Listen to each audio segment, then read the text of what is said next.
My name is Emily, and I live in Columbus, Ohio. I'm 31 years old, and for the past several years, I've worked as a middle school science teacher while raising my son, Ethan, on my own. He was 7 years old, bright, curious, and full of life, until his rare heart condition began to take hold. His father walked out when Ethan was just 3, unable to cope with the reality of having a chronically ill child. From that moment on, it was just the two of us against the world. One evening, I invited my parents to my small apartment.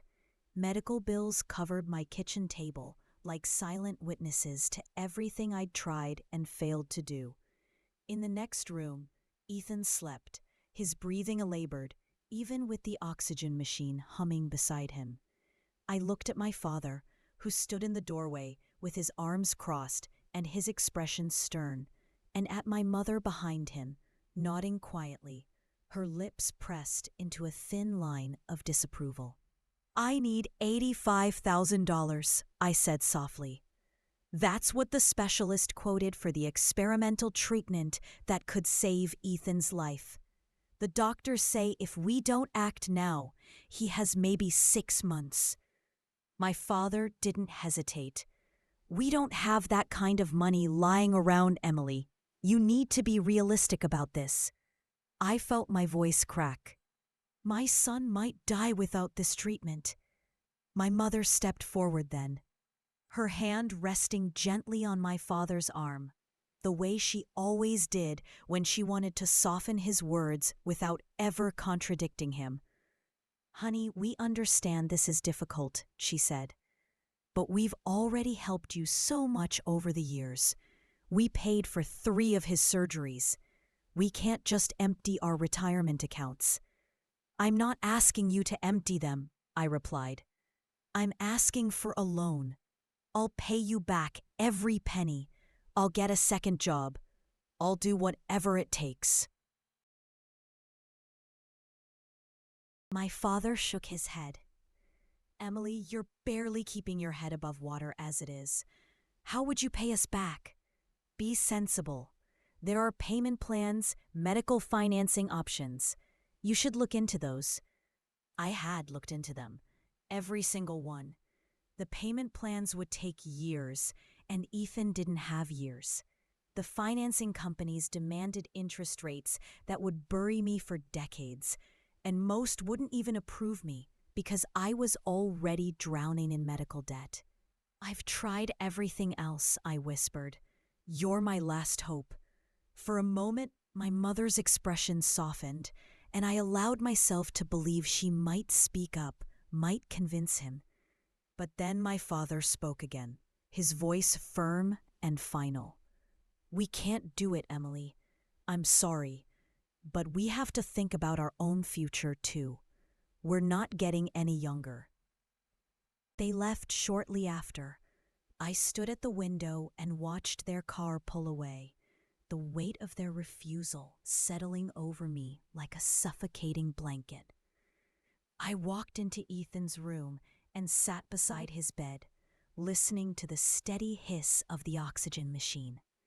His small chest rose and fell unevenly. He looked so peaceful in sleep, completely unaware that his own grandparents had just sealed his fate.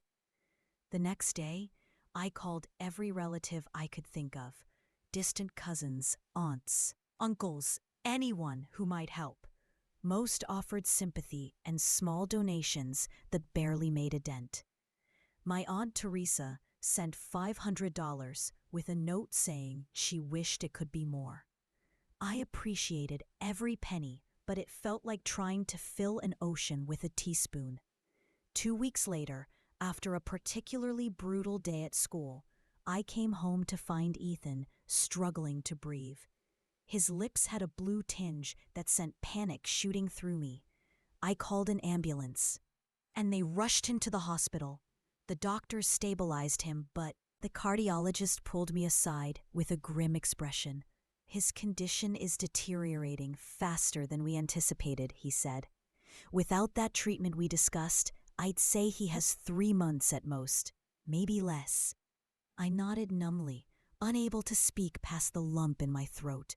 My baby had 3 months, unless I could find $85,000. That night, I started a crowdfunding campaign. I poured my heart into the description, sharing photos of Ethan's bright smile from before he got so sick. Friends shared it, teachers from my school donated, even some of my students' parents contributed. But after 2 weeks, I'd only raised $12,000. It wasn't even close to enough. Then came the phone call from my younger sister, Claire. Her voice was breathless with excitement. "Emily, I have the most amazing news. Jeffrey proposed. We're getting married."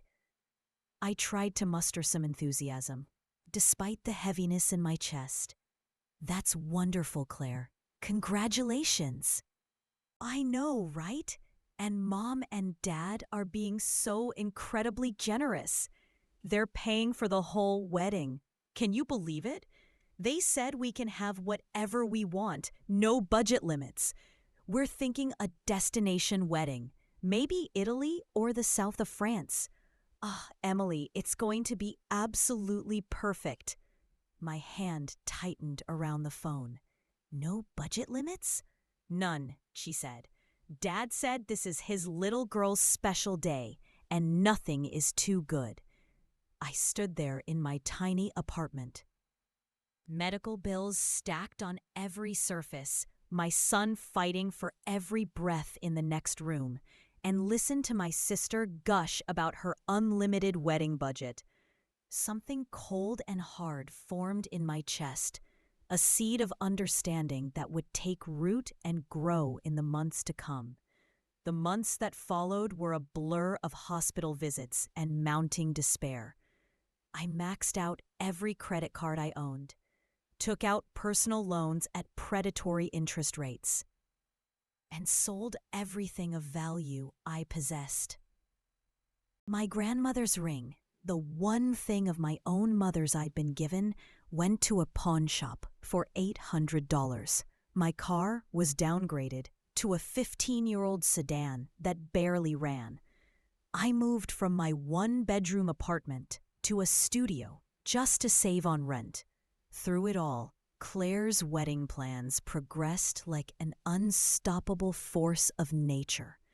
Every family dinner, every phone call, every interaction somehow circled back to the wedding. My parents were consumed with it, attending tastings at 5-star restaurants, touring venues in Tuscany via video call, discussing floral arrangements that cost more than my monthly salary. I tried to be happy for Claire. I really did. She was my little sister, and there had been a time when we were close. But that closeness had faded over the years, as it became clear that our parents saw us very differently. Claire was the golden child, the one who did everything right.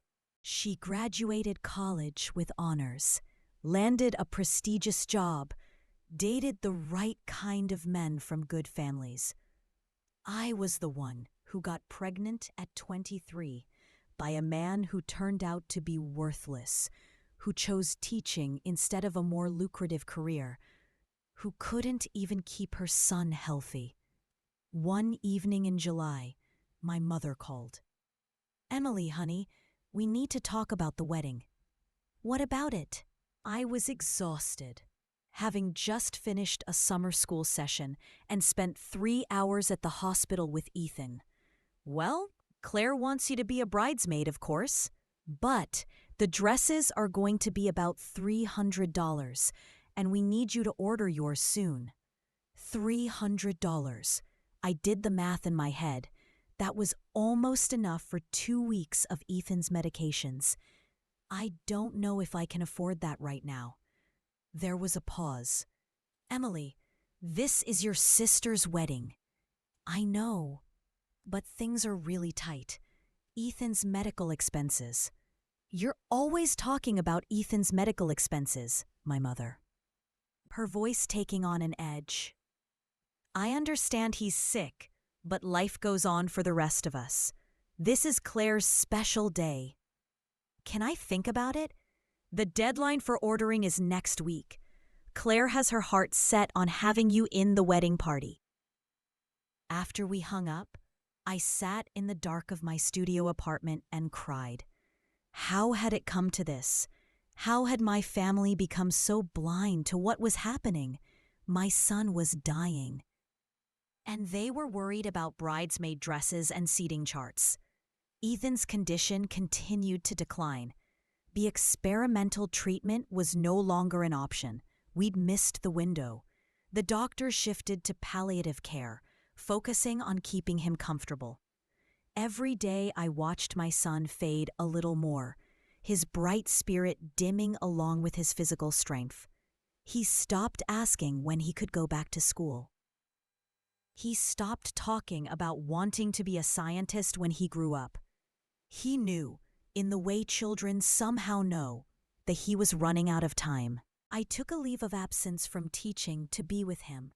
My principal was understanding, but it was unpaid leave, which meant my already precarious financial situation became catastrophic. I applied for every assistance program, every grant, every charity I could find. Most had waiting lists months long or criteria I didn't meet. In September, 5 months after my parents refused to help, Claire's bachelorette party happened. My mother called to tell me all about it. They'd rented a villa in Napa Valley for the weekend. 12 of Claire's closest friends, all expenses paid by our parents.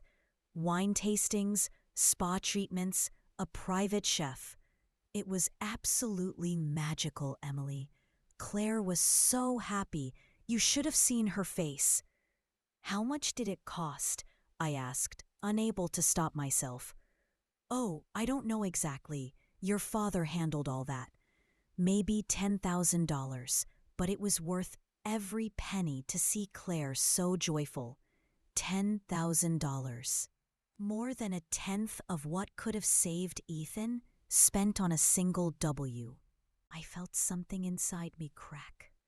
A foundation of familial loyalty that I'd been clinging to despite everything. That sounds wonderful, I said flatly. You know, Emily, I wish you'd try to be more excited about this wedding. Claire feels like you're not really supporting her. I laughed, a harsh sound that startled even me. Claire feels I'm not supporting her? She does. She's noticed you've been distant, and you still haven't confirmed whether you'll be a bridesmaid. I can't afford the dress, Mom. I told you that. Well, maybe if you managed your money better, you wouldn't always be in this position. The words hung in the air like poison. Managed my money better? As if I'd been spending frivolously instead of fighting to keep my child alive. As if the crushing weight of medical debt was some kind of personal failing rather than the result of a broken healthcare system and a family that chose fancy parties over their grandson's life. I have to go, I said. Ethan needs me. Of course he does, my mother replied, and I heard the unspoken judgment in her tone. You know, Emily, maybe if you weren't so focused on Ethan's problems all the time, you'd be able to enjoy life more. Claire manages to balance everything so well. I hung up without saying goodbye. October brought a cold snap that seemed to settle into my bones. Ethan was in and out of the hospital, his small body fighting a battle it couldn't win. The doctor spoke in hushed tones about weeks, not months. I spent every moment I could beside his bed, reading him his favorite books, telling him stories about what heaven might be like, holding his hand through the pain. My parents visited occasionally, usually on their way to or from some wedding-related appointment. They'd stay for 20 minutes, pat Ethan's hand awkwardly, and leave with expressions of relief. It was hard to watch their discomfort around their dying grandson. Hard to see how eager they were to escape back to the happier world of wedding preparations. Claire came once. She stood in the doorway of Ethan's hospital room, perfectly dressed in designer clothes that probably cost more than my rent, and barely made it 5 minutes before claiming she had to leave for a dress fitting. "He's so thin," she whispered to me in the hallway, as if this was news, as if I hadn't watched my son waste away day by day. "Yes," I said simply. "It must be so hard for you." She touched my arm in a gesture that might have been meant as comfort, but felt performative. "But you're so strong, Emily. You always have been strong." I'd heard that word so many times in the past year, usually from people who were relieved they didn't have to be strong enough to handle this alone. Strong enough not to need help. Strong enough to watch your child die while your family spent a fortune on a party. "The wedding is in 3 weeks," Claire continued. "I really hope you'll reconsider being a bridesmaid. It would mean so much to me, and it might be good for you. You know, a chance to celebrate something happy, to have a break from all this." A break, as if I could take a vacation from my son's death. As if I could put on a smile and an overpriced dress and pretend everything was fine while Ethan fought for every breath. "I'll think about it." I lied, because it was easier than explaining how her words made me feel. The wedding invitations had arrived at my apartment 2 months earlier, thick cardstock with gold embossing. The invitation suite alone probably cost $50 per guest. I did the math automatically now, converting everything into medical treatments we couldn't afford. The invitations could have been a month of physical therapy. The venue deposit could have been a year of medications. I learned later that the final cost of Claire's wedding was $230,000. That number echoed in my head like a scream. They'd spent nearly 3 times what could have saved Ethan's life on a single day of celebration. The venue alone cost $80,000, roughly what I'd begged for. The flowers were $15,000. The food was $40,000. The dress was $12,000. I learned these numbers gradually through overheard conversations and my mother's casual mentions. She had no idea what each figure did to me, how every dollar amount felt like a knife wound. Or maybe she did know and simply didn't care. 2 weeks before the wedding, Ethan had a particularly bad day. His heart was giving out, the monitors screaming their warnings, nurses rushing in. I stood beside his bed, gripping his small hand, and watched the medical team fight to stabilize him. They succeeded, but Dr. Morrison pulled me aside afterward. "Emily, he doesn't have much time left. Days, maybe a week. I think you should consider calling family, anyone who might want to say goodbye." I called my parents. My father answered, sounding distracted. "Emily, we're right in the middle of the rehearsal dinner preparations. Can this wait?" "Ethan is dying," I said, my voice hollow. "The doctor says days at most." There was a pause. Oh, Emily, I'm so sorry. Do you need us to come?" "Do I need you to come? My son, your grandson, is dying, and you're asking if I need you to come?" "Yes," I said. "I think Ethan would want to see you." "Of course, we'll try to stop by tomorrow.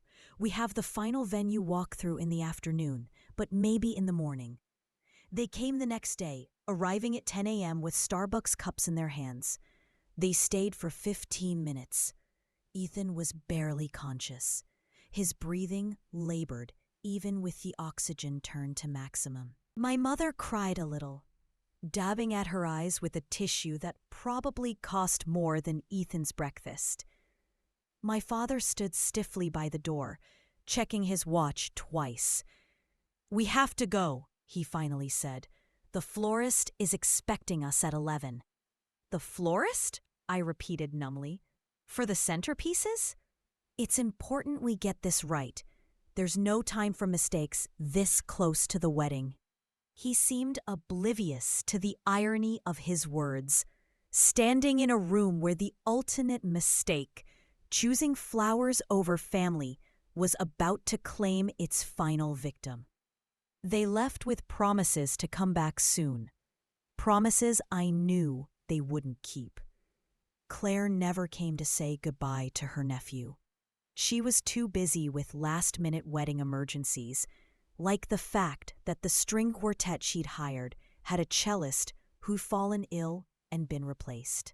This was apparently a crisis worth multiple frantic phone calls. Ethan died on a Tuesday morning, 3 days before Claire's wedding. He slipped away quietly in his sleep, his small hand in mine. The nurse who pronounced him dead cried more than my parents would when I called to tell them. My mother's first words after I told her Ethan was gone: "Oh no. Oh, Emily, no." What terrible timing. Terrible timing because the funeral would interfere with the wedding preparations. That was the moment something fundamental shifted inside me. The grief was overwhelming, but beneath it, I felt something else growing, a cold, patient understanding. They'd made their choice. Now I would make mine. The funeral was scheduled for Friday, 2 days before Claire's Sunday wedding. I didn't ask my parents to change the wedding date. I didn't ask Claire to postpone. I knew what the answer would be, and I didn't have the energy to hear them explain why their party was more important than my son's burial. What I didn't expect was for them to ask me to change the... My mother called Wednesday evening. "Emily, honey, we need to talk about the funeral arrangements." I was sitting in Ethan's room, surrounded by his things.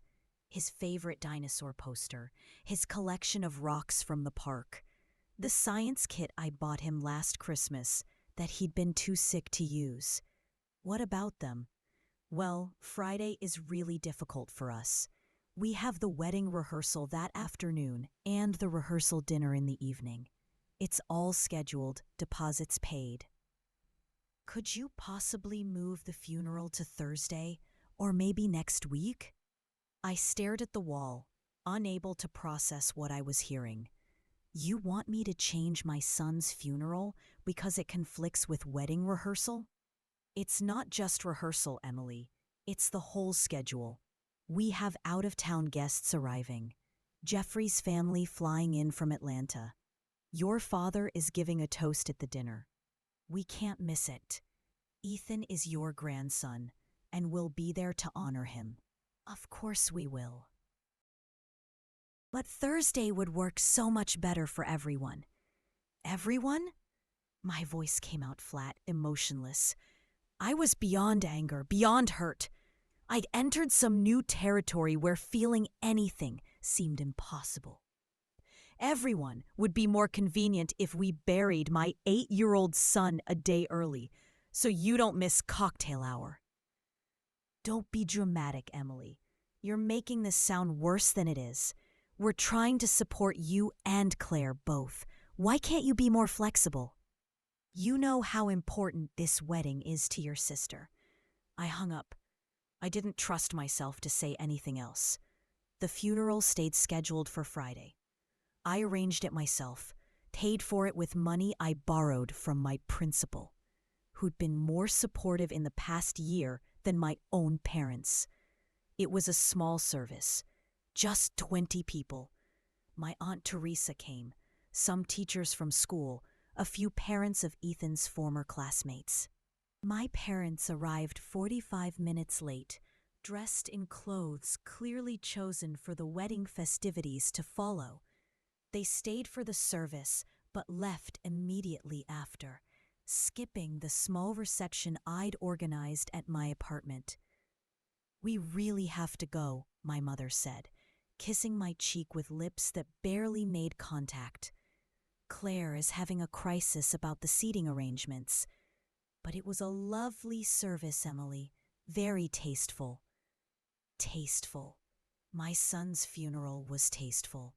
I watched them leave, watched them drive away to their important appointments and critical emergencies, and I felt something inside me turn to stone.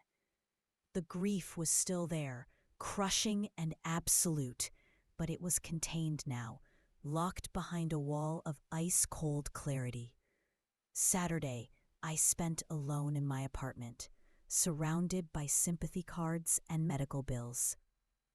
The crowdfunding campaign that had raised $12,000 had been closed. The money used up months ago on treatments that only delayed the inevitable.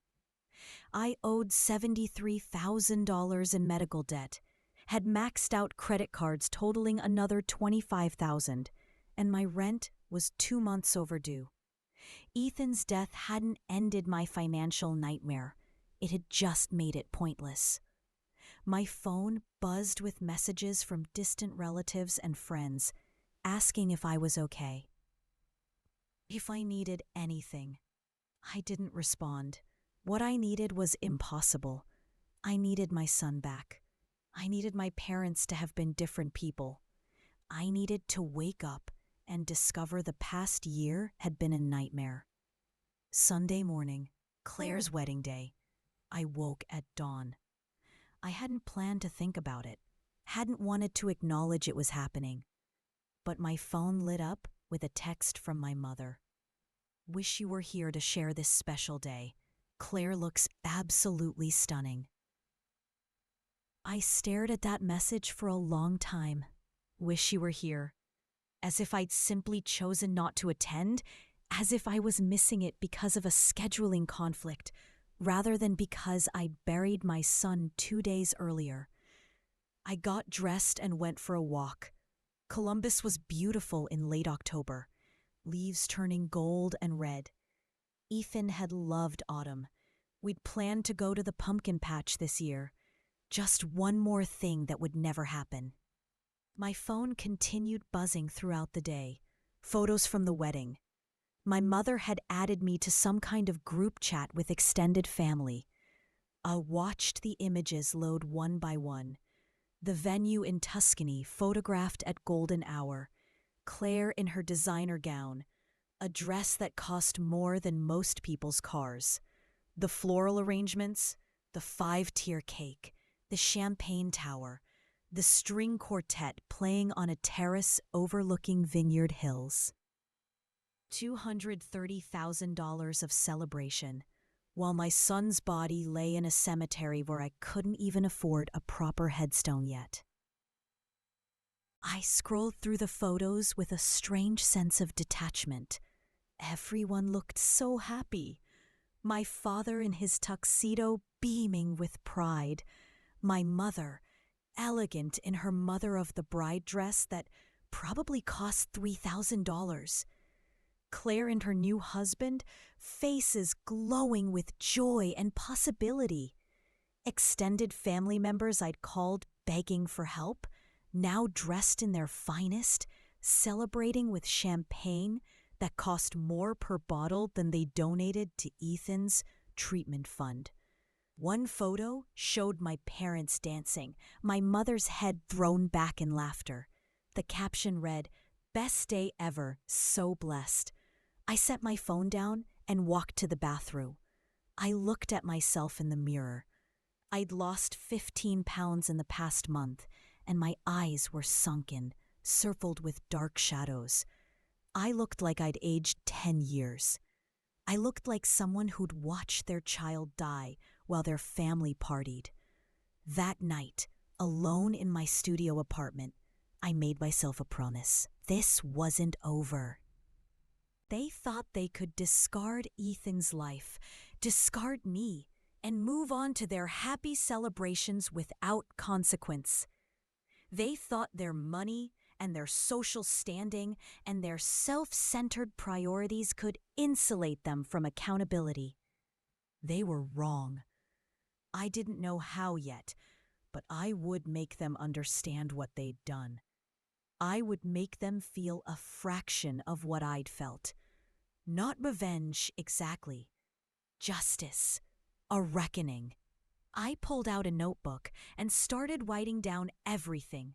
Every conversation, every refusal, every dollar amount. I documented the timeline. When I'd asked for help, when they'd refused, when Claire's wedding planning began, when Ethan died. I wrote down who'd been at the funeral, who hadn't. I noted every expense my mother had mentioned for the wedding. I wasn't sure what I'd do with this information, but I knew I needed it. Evidence, proof, a record of everything that had been taken from Ethan, from me. Life continued, because that's what it does. I declared bankruptcy, as my father had suggested, wiping out most of my medical debt, but destroying my credit for years. I moved to a cheaper apartment in a worse neighborhood. I took on tutoring jobs in the evenings and summers to make ends meet. I existed, but I didn't live. I also planned. I couldn't touch them yet. I was too powerless, too broken, too consumed with grief and survival. But I was patient. I watched from a distance, following their lives through social media accounts they didn't realize I could still see. I documented everything, adding to my notebooks. I waited. Claire got pregnant a year after her wedding. My mother posted constant updates about the pregnancy, the baby shower, the nursery, the baby, a girl named Sophia. Arrived healthy and perfect. The photos showed my parents beaming, holding their first grandchild, as if Ethan had never existed. I saw one comment on my mother's Facebook post from a distant cousin. "Your first grandchild, so exciting." My mother's response? "Yes, we're over the moon." Not a correction. Not even an acknowledgement that another grandchild had existed, had died, had mattered. Ethan had been erased from the family narrative. I took a screenshot and added it to my collection. 2 years after Ethan's death, I went back to school. Online classes at night, working toward a master's degree in education administration. I was promoted to assistant principal after 3 years. The salary increase was modest, but it was progress. I was building something, slowly and deliberately. I also started saving money. Every extra dollar went into a separate account, one I never touched. I didn't know what I was saving for exactly, but I knew I'd need resources eventually. Power required capital. During those years, my parents tried to reach out occasionally. Birthday cards with generic messages, Christmas gifts sent through the mail. My father called once to tell me they'd set up a college fund for Sophia and wondered if I wanted to contribute. I hung up on him. Claire sent a birth announcement when she had her second child, a boy named Jackson. The card featured a professional photo of their perfect family, expensive clothes, and genuine smiles. On the back, someone had written, "Hope you're doing well," as an afterthought. I kept every card, every announcement, every casual dismissal. Evidence. 4 years after Ethan's death, I was principal of a successful middle school, earning enough to live comfortably, though I still kept my lifestyle modest. I'd rebuilt myself from nothing, created a life that had purpose and meaning, even without the person who'd given it both. I also continued following my family's activities. Claire's husband had been promoted to vice president. They'd bought a larger house in an exclusive neighborhood. My parents had taken up golf. Joining an expensive country club, they traveled frequently, posting photos from beaches and European cities. Life was good for them, better than good. Then, in early spring, something changed. I got an email from my Aunt Teresa. Your father lost his job 3 months ago. His entire retirement account was invested in his company's stock, which collapsed when the company went bankrupt. Your parents have lost almost everything. They're facing foreclosure on their house. I thought you'd want to know. I read the email 3 times. Then I searched online and found the news articles. The company had been caught in a massive fraud scandal. My father's name appeared in several articles as one of the senior executives who'd lost everything. After all these years, after building their comfortable life on the grave of my son's memory, they'd lost it all. My phone rang a week later, my mother's number. I watched it ring, then go to voicemail. She called again the next day, and the day after that. I never answered. Then came a knock on my door one evening in May. I looked through the peephole and saw my father standing there. He looked older than I remembered, grayer, thinner, diminished. I opened the door, but left the chain engaged. Yes, Emily. His voice cracked on my name. Please, we need to talk. About what? Can I come in? No. He flinched. I know things have been difficult between us. I know we've made mistakes, but we're family. We need help, he was. Help? I repeated, the word tasting strange in my mouth. I lost my job. You probably heard. We're in serious financial trouble. The house is in foreclosure. Your mother's medical insurance ran out, and she has some health issues that need addressing. We're asking our daughters for help. Claire and Jeffrey are doing what they can, but they have their own family to support. We thought maybe you could contribute something, even a small amount, a loan. Perhaps that you could pay back when your situation improves. I stared at him through the gap in the door. When my situation improves? I know you're doing better now. I saw online that you're a principal. That must pay well. We wouldn't ask if we weren't desperate. Desperate? I said softly. That's interesting. I remember being desperate once. His face colored. Emily, please, this isn't the time to dredge up the past. Isn't it? I smiled, and it wasn't a kind expression. You're asking me for money because you're facing financial ruin? That sounds familiar. This is different. How? We're your parents, and Ethan was your grandson. The silence stretched between us like a chasm. How much do you need? I finally asked. Hope flared in his eyes. We owe about $90,000 on the house. If we could come up with that amount, we could keep it, but anything would help. Even $20,000 or $30,000 would give us time to figure something out. $90,000. More than what could have saved Ethan.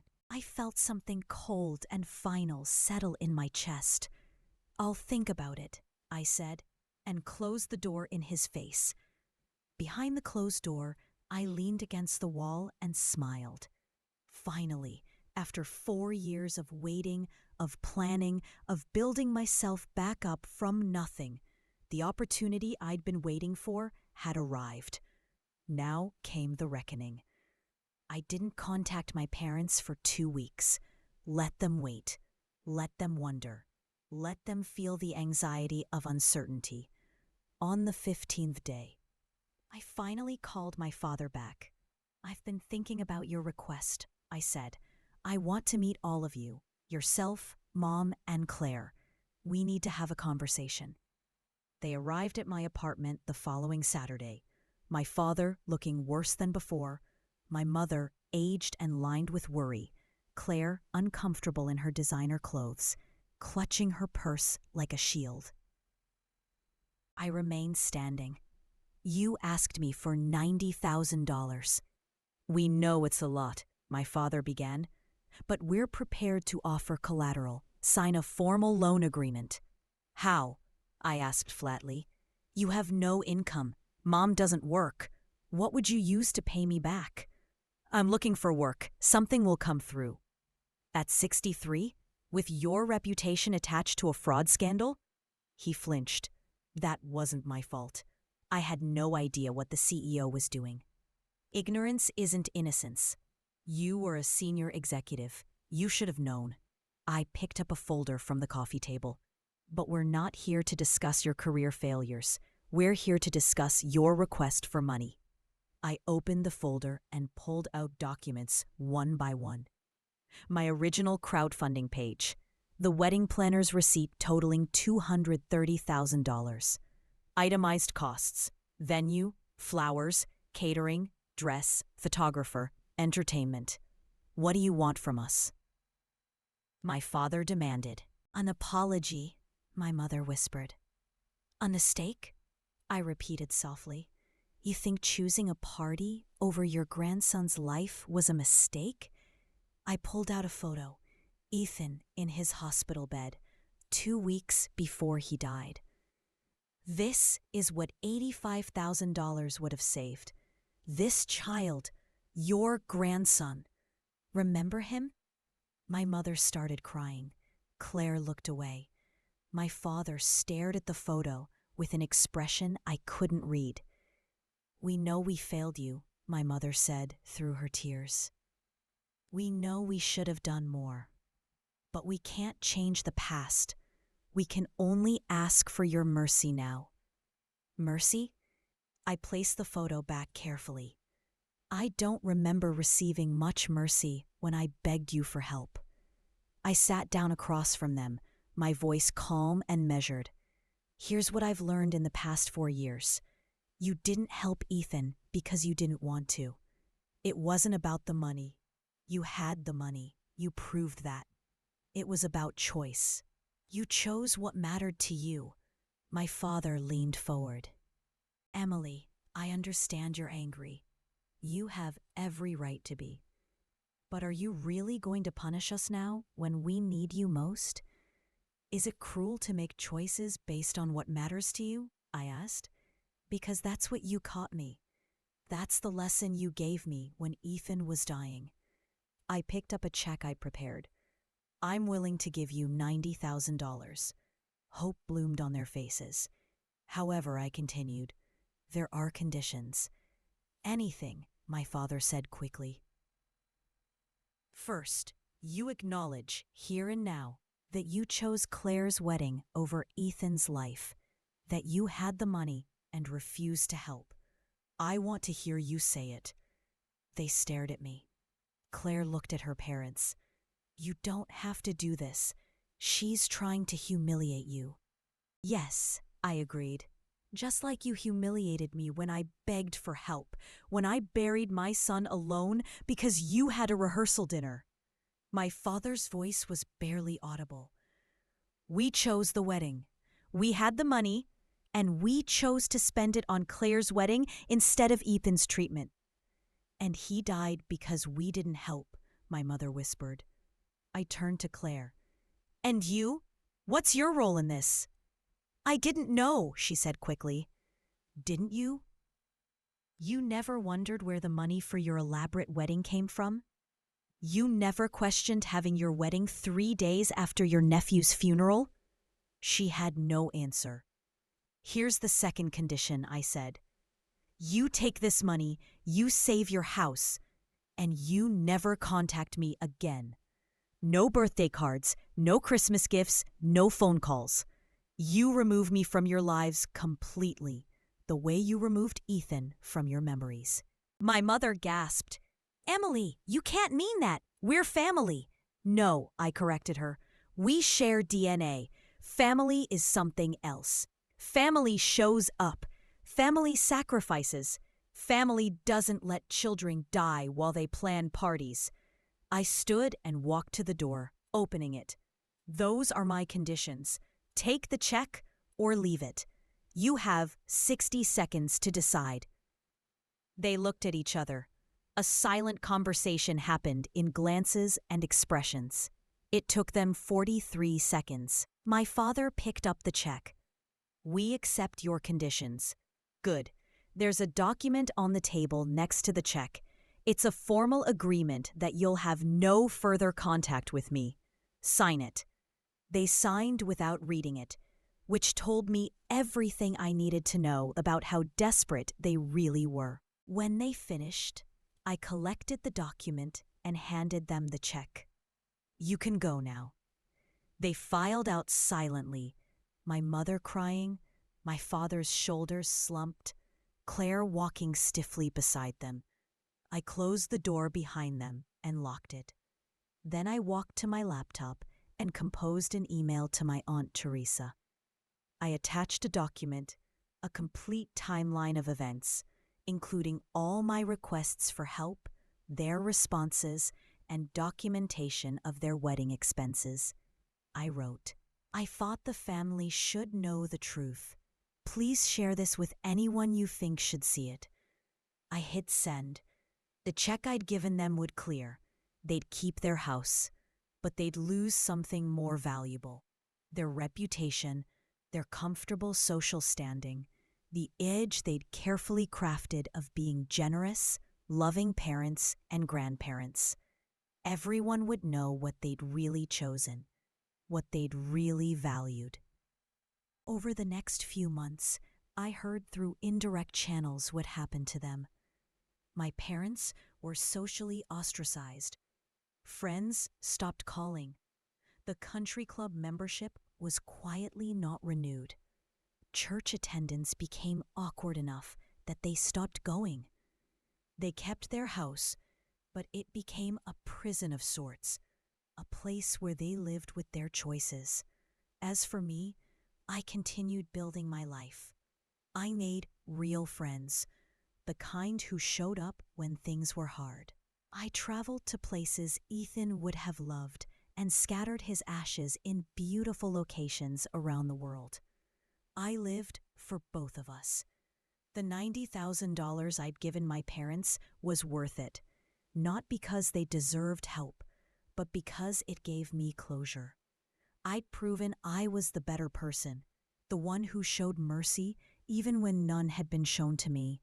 And then I walked away, leaving them to live with the weight of their choices. In the end, revenge wasn't about cruelty. It was about justice, about balance, about ensuring that consequences met actions. They taught me that family was conditional, that love had limits, that some lives mattered more than others. I simply returned their lessons, wrapped in a check they couldn't refuse, and a truth they couldn't escape.